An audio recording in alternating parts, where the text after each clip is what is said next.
Hello everyone, आज के हमारी इस वीडियो का टॉपिक है investigation of diabetes mellitus. Diabetes mellitus के जो भी डायग्नोस्टिक टेस्ट होते हैं तो उसके बारे में देखेंगे, जिसमें हमारा फर्स्ट जो टॉपिक है वो है OGTT, oral glucose tolerance test.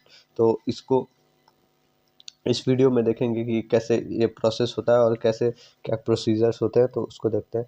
Oral glucose tolerance test है वो डायग्नोसिस करता है हमारे डायबिटीज़ मेलाइटस को, प्री डायबिटीज़ को और गेस्टेशनल डायबिटीज़ को। मेज़र करता है हमारे ग्लूकोज, मतलब बॉडी के अंदर जो प्रोसेस होती है ग्लूकोज का पूरे टाइम तक, ठीक है। तो इसमें जो हमारा जो इंटरप्रिटेशन है, मतलब क्या क्या वैल्यूज़ है WHO क्राइटेरिया के अकॉर्डिंग, तो वो दिया हुआ है। नॉर्मल अगर बात करें तो नॉर्मल नॉर्मल मतलब अमाउंट में अगर ह्यूमन हेल्दी है तो जो ब्लड ग्लूकोज लेवल होगा वो लेस देन 140 mg/dl होगा। और अगर इम्पेयर मतलब थोड़ी सी डिस्टरबेंस होगी और ये प्री मतलब डायबिटिक फेज में होगा तो 140 से 199 mg/dl होगा। और अगर पूरी तरह डायबिटीज मेलाइटस हो गया रहेगा तो मोर देन 200 और इक्वल टू रहेगा 200 mg/dl, ठीक है। तो ये अलग अलग 3 वैल्यूज हैं।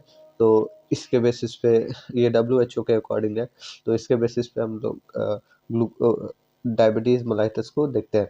इंडिकेशंस की बात करें, क्या क्या हमें फॉलो करने पड़ेंगे इंडिकेशन, तो वो है डायबिटीज मेलाइटस एक डायग्नोस्टिक मतलब डायग्नोसिंग करता है हमारा ये डायबिटीज़ मेलाइटस को, और स्पेशली फास्टिंग ग्लूकोज को बॉर्डर लाइन मानते हुए, ठीक है।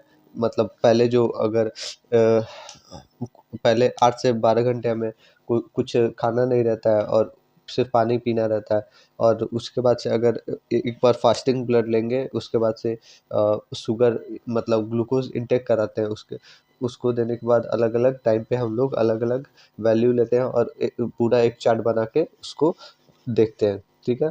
तो सेकंड इसमें है detecting the impair glucose level. इसमें जो है जो भी अलग अलग घंटे पे, जैसे फास्टिंग का ले लिया, उसके बाद से ग्लूकोज इनटेक के बाद से 1 घंटे बाद का ले लिया, तो ये जो भी फ्लक्चुएशन आती है तो उसको हम लोग डिटेक्ट करते हैं और देखते हैं कि क्या टॉलरेंट हो रही है, ठीक है। उसके बाद से screening for the gestational diabetes mellitus GDM during pregnancy. अगर कोई मतलब वुमेन है जो कि मतलब प्रेग्नेंट है, तो उसका हम लोग 24 से 28 वीक पहले मतलब प्रेग्नेंट है तो उसका डायबिटीज़ मेलाइटस देखते हैं। ड्यू टू हार्मोनल चेंज इसमें एक गेस्टेशनल डायबिटीज़ मेलाइटस होने के चांसेस रहते हैं, ठीक है। और जो लास्ट है इन्वेस्टिगेटिंग रिएक्टिव हाइपोग्लाइसीमिया। अगर जो ब्लड शुगर का अमाउंट लो आ रहा है तो उसके अनकंडीशनल जो भी कॉज होंगे उसको पता करने का ट्राई करते हैं। तो इसके बाद से हम देखते हैं कि क्या क्या प्रिपरेशन हम लोग करना रहता है, ठीक है। फर्स्ट ऑफ ऑल जो पेशेंट है उसको हम लोग फास्टिंग पे रखते हैं 8 से 12 घंटे के लिए। और ये मतलब बिफोर टेस्ट के पहले और सिर्फ पानी अलाउड रहता है उसको पीना, ठीक है। नॉर्मल डाइट रखते हैं और फिजिकल एक्टिविटी रखते हैं एटलीस्ट 3 डेज पहले से ही। और इसके बाद से अगर तीसरा देखें तो अवॉइड करवाते हैं हम लोग अल्कोहल स्मोकिंग को और एक्सेसिव एक्सरसाइजेस को टेस्ट के पहले, ठीक है।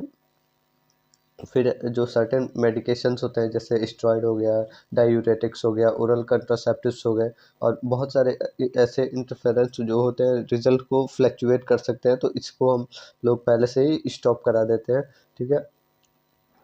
फिर इसके बाद से हम लोग प्रोसीजर की तरफ देखते हैं। तो प्रोसीजर में हम लोग फर्स्टली जो डायबिटीज़ मेलाइटस के पेशेंट होते हैं तो उसके उसके जो फास्टिंग ब्लड ग्लूकोज को लेते हैं।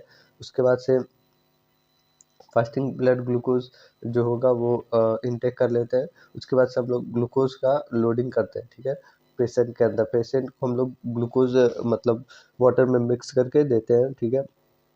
तो उसमें 75 ग्राम हम लोग देते हैं अगर नॉर्मल एडल्ट है, और 50 से 100 ग्राम देते हैं अगर एक प्रेगनेंसी टेस्ट करनी है तो, ठीक है। और ये ड्रिंक मतलब कंज्यूम कराते हैं विद इन 5 मिनट, ठीक है। 5 मिनट के अंदर हम लोग कंज्यूम करा देते हैं, ठीक है। उसके बाद से थर्ड हमारा है ग्लूकोज शुगर मेजरमेंट।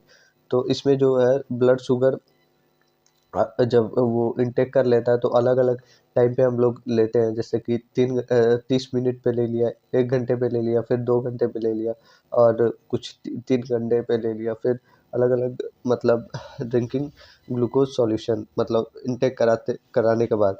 और अगर गैस्ट्रेशनल डायबिटिक स्क्रीनिंग की बात करें तो 1 घंटे पहले OGTT लेते हैं, और ये 50 ग्राम ग्लूकोज लेते हैं फर्स्ट टाइम में, और इफ मतलब एबनॉर्मल रहता है तो 3 घंटे बाद OGTT का 100 ग्राम लेते हैं, और ये इस तरह से डन होता है। ठीक है, रिजल्ट, इसमें रिजल्ट को हम लोग कैसे चेक करेंगे? फर्स्टली जो OGTT का रिजल्ट है वो एक आर वाला जो मतलब 1 घंटे वाला है वो 140 से अगर ज़्यादा आ रहा है और इक्वल आ रहा है तो जो OGTT है उसको कंटिन्यू रखना पड़ेगा। ठीक है, अगर 3 आर में मतलब 3 घंटे बाद OGTT जो हम लोग 100 ग्राम जो ग्लूकोज दिए हैं उसमें जो वैल्यू है वो मतलब एटलीस्ट 2 वैल्यू लेते हैं, तो नॉर्मल से अगर ज़्यादा आ रहा है तो उसको हम लोग उसका रेंज चेक करेंगे। ठीक है, जो फास्टिंग का होगा वो 95 के से ज़्यादा या फिर उसके इक्वल होगा, और 1 घंटे बाद का होगा वो 180 से ज़्यादा या उसके इक्वल होगा। 150 का होगा तो उससे मतलब 180 से कम होगा, 155 से ज़्यादा या फिर उससे उसके इक्वल होगा। 3 आर का होगा तो जो ग्लूकोज सही तरीके से वर्क करने लगेगा, और 140 से ज़्यादा और इसके इक्वल होगा। तो फर्स्टली ये नॉर्मल था, तो नॉर्मल से ग्लूकोज लिए तो ग्लूकोज का अमाउंट ज़्यादा हो गया, फिर इसके बाद से बॉडी में यूज़ हुआ, यूज़ से के बाद से इसका वैल्यू डाउन होने लगा।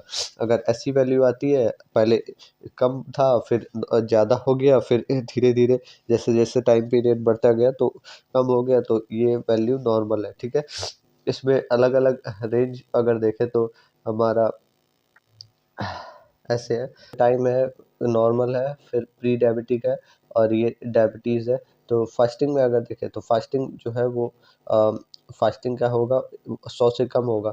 ठीक है, 100 से अगर कम होता है तो ये फास्टिंग में नॉर्मल है। अगर ये प्री डायबिटिक है तो 100 से 125 है। अगर डायबिटिक है पूरी तरह तो 126 से ज़्यादा होगा। ठीक है, तो ये फास्टिंग स्टेज हो गया। अगर इसी में हम ये 1 घंटे बाद जो ग्लूकोज इनटेक का देखें तो 180 से ज़्यादा होगा, तो 180 से कम होगा तो नॉर्मल होगा, और इसी इसी तरह ये वैल्यू बढ़ता जाएगा। ठीक है, अगर 2 आर का देखें मतलब 2 घंटे बाद क्या होगा, तो अगर इसमें फास्टिंग का देखें तो अगर 1 सेकेंड, नॉर्मल अगर फास्टिंग का देखें तो 140 से कम होगा। ठीक है, और इसके बाद से जो प्री डायबिटिक है तो उसमें 140 और 190 के बराबर होगा, और इसमें जो है लेस देन 200 होगा। तो ऐसे ऐसे ये काम होता है। ठीक है, तो इसमें जो भी वैल्यूज़ रहती है, पहले तो ये जो वैल्यू है वो मतलब लेस रहेगी, उसके बाद से बढ़ जाएगी, उसके बाद से घटने लगेगी, तो नॉर्मल माना जाता है उसको WHO के अकॉर्डिंग जो रेंज है उससे मैच करके। ठीक है, अगर वीडियो अच्छी लगी हो तो लाइक करना, चैनल को सब्सक्राइब करना, और ये जो PDF है वो आपको डिस्क्रिप्शन बॉक्स में मिल जाएगा। Also like and subscribe. Sorry mentor, thank you.